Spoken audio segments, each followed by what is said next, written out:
Well, to be honest with you, si Attorney Kapunan po ay isang abogado.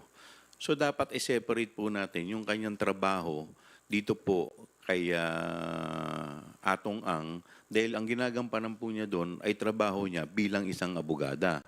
Sa amin naman po kasi, siya po ay pro bono, hindi pa po siya parte ng private prosecutor. Siya po ay from time to time kinukonsulta po namin bilang isang abogado at bilang isang legal expert. Hinihingihan po namin sila ng kanilang mga opinion and to be honest with you, marami rin po sila, hindi lang naman po si Attorney Kapunan ang nagbibigay po ng pro bono service sa amin bilang isang mga eksperyensadong mga abogado.